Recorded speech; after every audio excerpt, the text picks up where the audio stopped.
Le principe qui apparaît à travers le petit jeu de mots un peu foireux du titre transforme est que pour pouvoir créer des formes, il faut donc entrer dans une sorte de transe et entrer en contact par la transe à cette capacité qu'on a d'être dans une attention extrême, légèrement à côté de soi-même pour pouvoir se voir et voir le monde.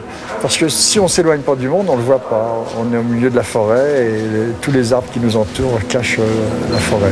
Il faut soit s'élever, soit se déplacer. Il faut trouver un petit truc pour se distancier. Et l'important, c'est qu'est-ce qu'on ramène des courses, qu'est-ce qu'on va retransmettre de ce qu'on a vu ou ressenti. La volonté, c'était pas de faire Belmondo, c'était de m'inspirer d'une certaine énergie et puis d'être capable de la perpétuer sur 20 ou 30 ans de série, quoi. Il a une mémoire, c'est-à-dire que en général dans la bande dessinée, chaque page ou chaque histoire est autonome. Par exemple, Tintin, il y a une espèce de continuité implicite, parce que Hergé était vraiment génial. On ne peut pas prendre Tintin comme exemple. Enfin, quand même, on ne peut pas dire qu'à un moment donné, Tintin dise oh là là, tout ça, je l'ai déjà vécu.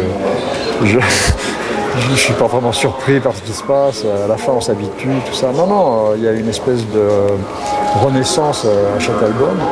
Alors que Blueberry, en fait, on voit le poids de l'expérience peser sur ses épaules, jusqu'à même presque le détruire à la fin du cycle de Mr. Blueberry.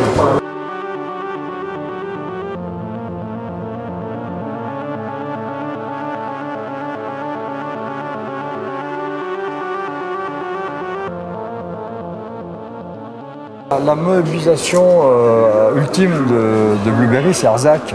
Oui.